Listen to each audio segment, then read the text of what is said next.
Hey guys, welcome back to my channel. I wanted to talk to you about narcissists and black magic. So, I don't think that every narcissist is walking around doing black magic. I don't think that that's the case. But I do think that there are some inconsistencies, some weirdness that goes on with narcissists generally that I'm like, dude, these are friggin' charlatans, witches and warlocks, and just all in all utterly evil people. Have you ever heard that expression, he sold his soul to the devil, or she sold her soul to the devil? Now, I think that this is true. I'm going to argue that this is true, and I'm going to argue that most narcissists are either somehow engaging in the dark arts, or I'm not going to say all, I'm sorry. I'm going to say that some or many could be engaging in the dark arts, could be engaging, and by dark arts, I just want to say evil intent with that. Now, you might remember, for example, 3 shows that I friggin' love. I mean, for me, some of the shows of all time. Many of you who've watched my channel for a while will know it's Lost. But behind that will also be Charmed. I've watched Charmed so many times. In my college dorm and in the house I had with my college roommate and my best friend, so many times. Like just eating biscuits, random food and watching Charmed. Skipping class, hilarious. Charmed and Supernatural. You might remember in shows like Lost, Charmed, and Supernatural that someone might have sold their soul to the devil. Okay? And I know that that is usually a metaphor, but I want to argue that I think it can be a real life thing, and often narcissists do exactly that. Now, in those shows like Charmed and Lost, Supernatural, sometimes they sold their soul to the devil for power, or maybe it was for money, or maybe it was for prestige. Okay, and usually to sell their soul to the devil, they have to sign some sort of contract, and it's super duper metaphorical and dramatized. But maybe selling your soul to the devil is money laundering. Okay, maybe it's something like pushing your spouse off of a cruise ship. That happened recently. In America, of course, well, American citizens, because America has become deeply violent since Trump. Maybe it could be drug dealing. Maybe you're running drug rings and cartels. Anyway, they're all disgusting acts. But my point is that things like that, those atrocious things, maybe something like that could be selling your soul to the devil, especially if after those things are done, that person gets some sort of monetary gain, maybe in the form of an insurance check, maybe in the form of, a position of power, in some sort of professional space.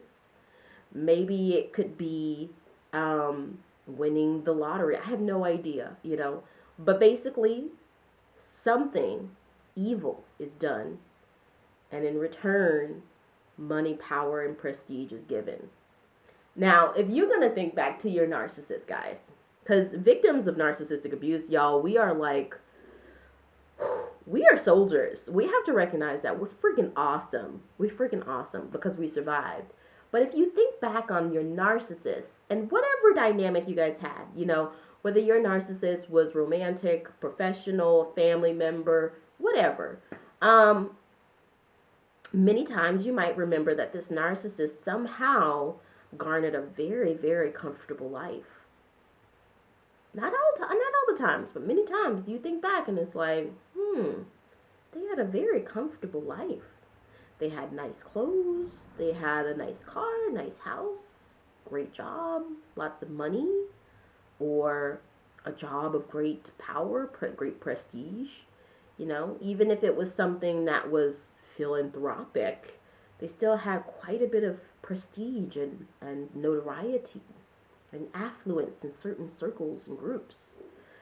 Well, a lot of times, when we get sucked up into the narcissist game with their gross toolbox of how awesome they are, um, we somehow, as good empathic people, we can't imagine that there are evil people like this on the planet. So we think, oh my God, I gotta get on my game. Like, dude, this person's only 45 and they've already, become a district attorney.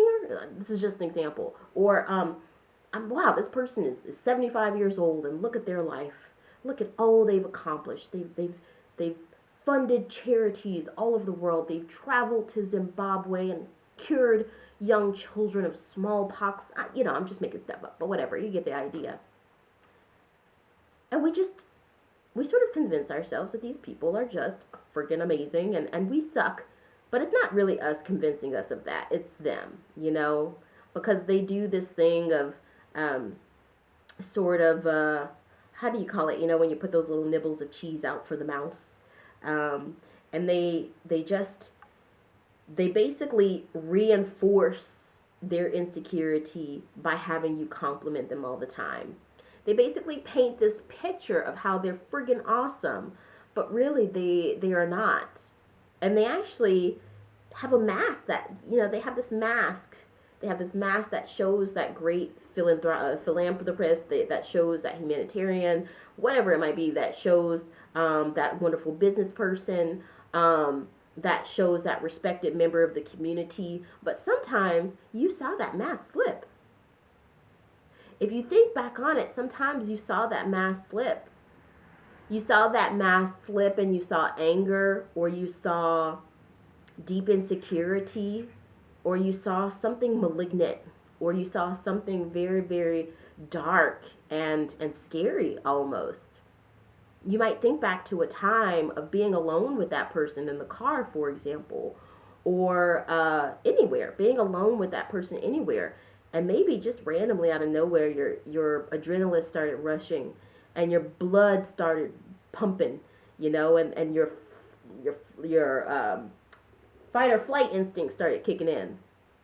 It's because you were sitting around someone who is not a good person, So, maybe, what I'm saying here is maybe, just maybe, the dark arts, evil for the narcissist, because they are evil. Let's just go ahead and be real. They're freaking evil people. They don't feel compassion and empathy the same way that we do, even if they're covert narcissists.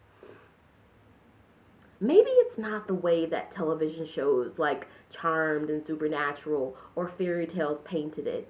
Maybe it's not signing some long contract with their name on it. I hereby sign my soul to the devil. Maybe it's not like that. Maybe it's that the things that they have, the things that they kind of lorded over you and sort of used and made you continue to compliment them. By the time you got out of their lives, you were so freaking tired of kissing their butts and complimenting them that you just were like, what the heck have I been doing? Maybe they got all of that stuff through some really, really evil acts. I don't know what those acts are, but we've traveled so far away from really believing in our instincts, and I truly do believe in those energies. But I do think that at the end of the day, whether they're somewhere, and let's get this straight, some of them could have sold their soul to the devil in way of money laundering or, pushing their spouse off of a cruise or whatever that was. But it also could very well be that they're sitting out in a room somewhere with tarot cards plotting your demise. It very well could be. They could have a one of those dolls that you put the little needles in. They could be doing that. Either way, whatever that case may be, the best thing for you to do is continue on your no contact game. If you have not gone no contact or limited contact yet, do it. Do it. These people are truly, truly dangerous, even if not in a violent way or physical way.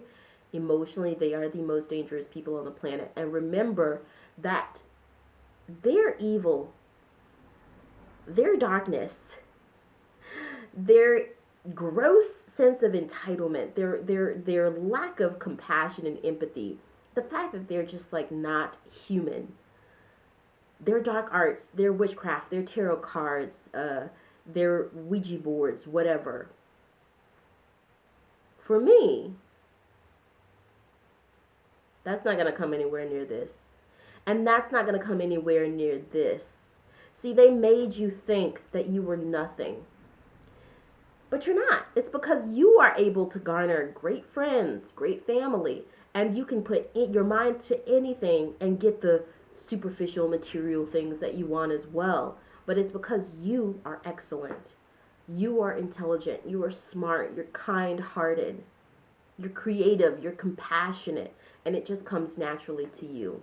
But they have to use witchcraft, evil, to get what they need. So is every narcissist out there practicing the dark arts? I don't know. But I do think pretty much every narcissist in themselves is evil. I want to know what y'all think. Let me know in the comments. Don't forget that you are amazing. You're a survivor. Just in that, I mean, I cannot describe how lucky you are. That person wanted to take you out. They wanted to take you out. It might not have been in way of, unaliving you or having you unalive yourself. But it could have just been them stealing your force, your spirit. They tried to destroy you. And you got out. You're awesome. You're freaking awesome, man. There's no way around that. And if you haven't got out yet, if you haven't gone no contact, they're never going to change, okay? We'll come back to you later. If you haven't got out yet, I'm going to bring more videos to explain why no contact or limited contact, if you can't go non-contact, is the only way. But, guys, I want to know what you think. Put it in the comments. For those of you who are out there who are also survivors of narcissistic abuse, I want you to put some of your experiences, your thoughts, your prayers into the comments, because it's going to help other people. The narcissist who was in my life for a decade, I just never would let myself get close to that person, but I knew something was off, and my body was telling me. But if I would have read the books, read the articles, heard the podcast, looked at the videos that I know today, if I would have heard some of the testimonials of people that I've heard today, 6 and 7 and 8 and 9, 10 years ago, I just feel like I would have avoided a whole lot of grief. So seasoned survivors out there, put your thoughts, put your prayers in the comments for those who are still suffering at the hands of narcissists. And those of you who might be suffering at the hands of narcissists, if you feel comfortable enough to share your story, put it down in the comments as well. If you have thoughts, whatever, prayers, I would love to hear it. But yeah, you guys are awesome. I love you guys. Don't forget it.